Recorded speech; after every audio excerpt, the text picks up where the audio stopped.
നമസ്കാരം, എല്ലാവർക്കും സിമീസ് കിച്ചണിലേക്ക് സ്വാഗതം. നമ്മൾ ചെയ്യാൻ പോകുന്നത് മണിപ്പുട്ടാണ്.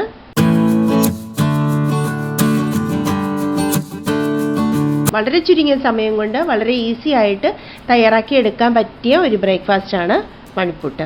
നമ്മുടെ എല്ലാവരും വീട്ടിൽ ചെയ്യുന്ന ഒരു പലഹാരമാണ്.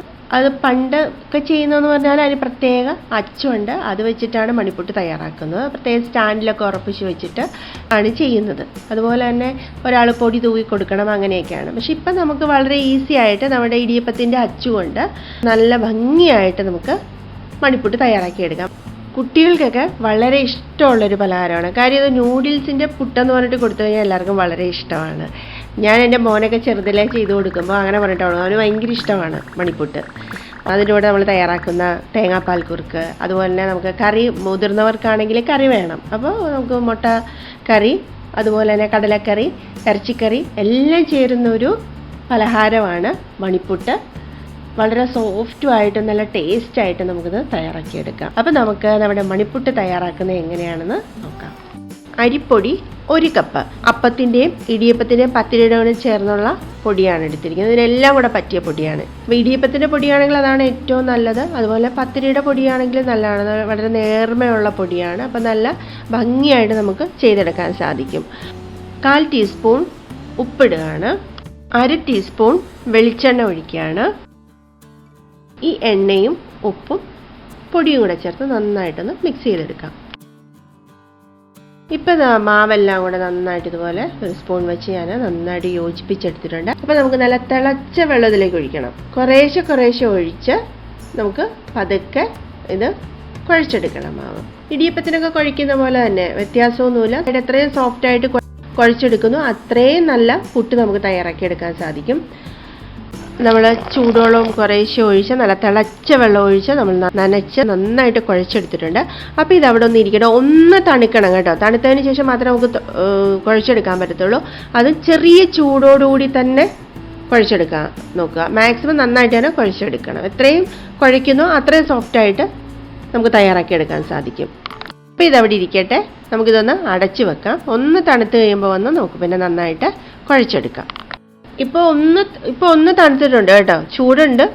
പക്ഷെ നമുക്ക് കൈകൊണ്ട് പിടിക്കാൻ പറ്റുന്ന ചൂടാണ്. ഇനി അഥവാ നിങ്ങൾക്ക് കൈകൊണ്ട് നന്നായിട്ട് പിടിക്കാൻ പാടാണെങ്കിൽ അല്പം കൈയൊന്ന് നനച്ചിട്ട്, പച്ചവെള്ളത്തിൽ നനച്ചിട്ട് ഒന്ന് കുഴച്ചെടുക്കുക. അപ്പോൾ നല്ല ഭംഗിയായിട്ട് നമുക്ക് കുഴച്ചെടുക്കാൻ സാധിക്കും. പക്ഷേ ആ ചൂടോടുകൂടി തന്നെ കുഴച്ചെടുക്കുക. അപ്പോൾ ഇപ്പോൾ ഇതുപോലെ ഞാൻ മാവ് നല്ല സോഫ്റ്റായിട്ട് നന്നായിട്ട് ഇപ്പോൾ കുഴച്ചെടുത്തിട്ടുണ്ട്. സോഫ്റ്റായിട്ട് വന്നിട്ടുണ്ട്, കയ്യിലൊന്നും ഒട്ടിപ്പിടിക്കുന്നില്ല. അതുപോലെ നല്ല സോഫ്റ്റായിട്ട് കുഴച്ചെടുത്തിട്ടുണ്ട്. അപ്പം നമുക്ക് മണിപ്പുട്ട് തയ്യാറാക്കാം. അപ്പം ഞാനിപ്പോൾ നമ്മുടെ ഈ അച്ചിലേക്ക് ഇതുപോലെ മാവൊന്ന് ഒരു പിടിയെടുത്ത് ഇതുപോലെ ഇടുകയാണ്. ഇതിലോട്ട് നല്ല സോഫ്റ്റായിട്ടൊന്ന് പിടിച്ച് ഇതിലേക്ക് നമ്മുടെ ഈ അച്ചിലേക്ക് ഇടുകയാണ്. അത് നന്നായിട്ട് ഫില്ല് ചെയ്യണം കേട്ടോ. അപ്പോൾ ഇപ്പോൾ കുറച്ചുകൂടെ ഞാൻ ഇട്ട് നന്നായിട്ട് ഫില്ല് ചെയ്തിട്ടുണ്ട്. അപ്പോൾ ഇപ്പോൾ നമുക്ക് ഇതൊന്ന് ക്ലോസ് ചെയ്യാം. ഇതുപോലെ പ്ലേറ്റ് എടുത്ത് വെച്ചിട്ടുണ്ട് കേട്ടോ. ഒട്ടും വെള്ളം പാടില്ല. അപ്പോൾ നന്നായിട്ട് വെള്ളം ഉണ്ടെങ്കിൽ നന്നായിട്ട് തുടയ്ക്കുക. നന്നായിട്ട് വെള്ളം മാറ്റിയതിന് ശേഷമേ നിങ്ങൾ പൊടി ഇതിലേക്ക് തൂവാവുള്ളൂ. അപ്പം ഞാനൊരല്പം പൊടി ഇപ്പോൾ തൂവി കൊടുക്കുകയാണ്. ഈ പൊടിയുടെ പുറത്തേക്ക് വേണം നമ്മൾ മാവ് പ്രസ് ചെയ്തിടാനായിട്ട്. ഇതുപോലെ ഒന്ന് നീളത്തിൽ പതുക്കെ പ്രസ് ചെയ്ത് അങ്ങ് എടുത്താൽ മതി കേട്ടോ. ഒട്ടും ആയാസമില്ലാതെ നമുക്കിത് ചെയ്യാനായിട്ട് സാധിക്കും. ഒട്ടും പാടില്ല. വളരെ ഈസിയായിട്ട് നമുക്ക് തയ്യാറാക്കിയെടുക്കാം. ഇങ്ങനെ പതുക്കെ ഒന്ന് കൊണ്ടുവന്ന് ഇതുപോലെ ഇങ്ങനെ പതുക്കെ കൊണ്ടുവന്ന് കണ്ടോ.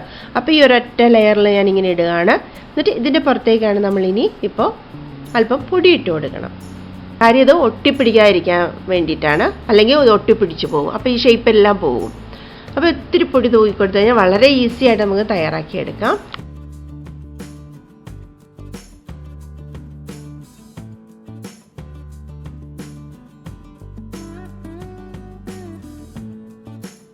ഇപ്പം ഞാനൊരല്പം തേങ്ങ നമ്മുടെ പുട്ടുകുറ്റിയിലേക്ക് ചില്ലിട്ടിട്ട് ഞാനൊരല്പം തേങ്ങ ഇട്ട്, നമ്മൾ സാധാരണ പുട്ട് തയ്യാറാക്കുന്ന പോലെ തന്നെയാണ് കേട്ടോ, ഒരു വ്യത്യാസവും ഇല്ല.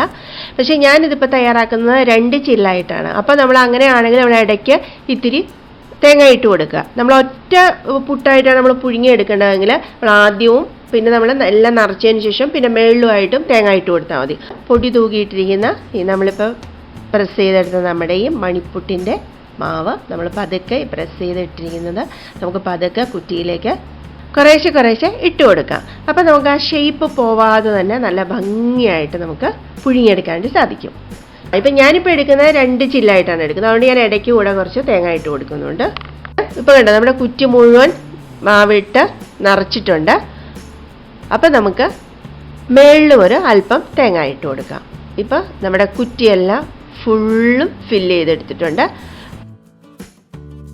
നല്ലോണം പുട്ടുവടത്തിന് നല്ല സ്റ്റീം വരുന്നുണ്ട് കേട്ടോ. ഇതുപോലെ തിളയ്ക്കണം നന്നായിട്ട്. പുട്ടുവടം തന്നെ നേരത്തെ തന്നെ ഞാൻ സ്റ്റൗവിൽ വെച്ചിരുന്നു. നന്നായിട്ട് സ്റ്റീം വന്നതിന് ശേഷം മാത്രം നമ്മൾ പുട്ടുകുറ്റി വെക്കാവുള്ളൂ. വെള്ളം തിളയ്ക്കാൻ വൈകി കഴിഞ്ഞാൽ, അങ്ങനെ വെച്ച് കഴിഞ്ഞാൽ ആ പുട്ട് അത്ര നല്ല ഭംഗിയായിട്ട് വരത്തില്ല. കുറ്റിയിൽ നിന്ന് വിട്ട് വരാനും നല്ല പാടാണ്. അതുകൊണ്ട് സ്റ്റീം വന്ന് തുടങ്ങി കഴിഞ്ഞാൽ ഉടനെ എടുക്കരുത്. ഒരു 3-4 മിനിറ്റ് വെയിറ്റ് ചെയ്തതിന് ശേഷം മാത്രം എടുക്കുക. അപ്പോൾ നന്നായിട്ട് ഇത് ഓൾറെഡി വെന്തിരിക്കുകയാണ്, എന്നാലും നല്ല ടേസ്റ്റ് വരും അങ്ങനെ ചെയ്ത് കഴിയുമ്പോൾ. അപ്പോൾ ഇപ്പം നന്നായിട്ട് സ്റ്റീം വരുന്നുണ്ട്. അപ്പോൾ നമുക്കിതൊരു പാത്രത്തിലേക്ക് മാറ്റാം. ഇനിയിപ്പോൾ ബാക്കിയുള്ള മാവ് വെച്ചുകൂടെ നമുക്ക് മണിപ്പുട്ട് തയ്യാറാക്കിയെടുക്കാം. ശരിക്കും ഇതൊരു 3 ചില്ല് കിട്ടും കേട്ടോ. എനിക്ക് എപ്പോഴും 1 കപ്പ് മാവിൽ എനിക്ക് 3 ചില്ല് പുട്ട് കിട്ടാറുണ്ട്. അപ്പോൾ ഇതിപ്പോൾ നമുക്ക് 1 ചില്ല് കൂടെ കാണും. അപ്പോൾ നമുക്ക് അതും കൂടെ തയ്യാറാക്കിയെടുക്കാം. ഇപ്പോൾ ചില്ലുകൂടെ റെഡി ആയിട്ടുണ്ട്. അപ്പോൾ നമുക്ക് 1.5 കുറ്റി, ശരിക്കും പറഞ്ഞാൽ 1.5 കുറ്റി പുട്ട് കിട്ടിയിട്ടുണ്ട്. അതായത് 3 ചില്ല് പുട്ട് കിട്ടിയിട്ടുണ്ട്. അപ്പോൾ നമ്മുടെ മണിപ്പുട്ട് റെഡി ആയിട്ടുണ്ട്. അപ്പോൾ ഇതിനോടൊപ്പം ഞാൻ ചെയ്തിരിക്കുന്നത് മുട്ട സ്റ്റൂവും അതുപോലെ തന്നെ നമ്മുടെ തേങ്ങാപ്പാൽ കുറുക്കുമാണ്. നല്ല ടേസ്റ്റാണ് ഇതിലൂടെ കഴിക്കാനായിട്ട്. മുട്ട സ്റ്റൂവിൻ്റെ റെസിപ്പി വളരെ നല്ല ടേസ്റ്റി ആയിട്ടുള്ളൊരു റെസിപ്പിയാണ്. ഇതിലൂടെ നല്ല കോമ്പിനേഷനാണ്. ഇറച്ചിക്കറിയും കടലക്കറിയും ഒക്കെ ചേരും. മുട്ട സ്റ്റൂവിൻ്റെയും തേങ്ങാപ്പാൽ കുറുക്കിൻ്റെയും വീഡിയോ ഞാൻ ഉടനെ തന്നെ പോസ്റ്റ് ചെയ്യാം. അപ്പോൾ തീർച്ചയായിട്ടും നിങ്ങൾക്ക് എല്ലാവർക്കും ഈ വീഡിയോ ഇഷ്ടപ്പെട്ടാൽ ലൈക്ക് ചെയ്യാനും ഷെയർ ചെയ്യാനും സബ്സ്ക്രൈബ് ചെയ്യാനും മറക്കരുത്. ആ സബ്സ്ക്രൈബ് ബട്ടൺ ഒന്ന് അമർത്തിയേക്ക് കേട്ടോ. അപ്പോൾ നല്ലൊരു റെസിപ്പിയായിട്ട് നമുക്ക് വീണ്ടും കാണാം. അതുവരെ ബൈ.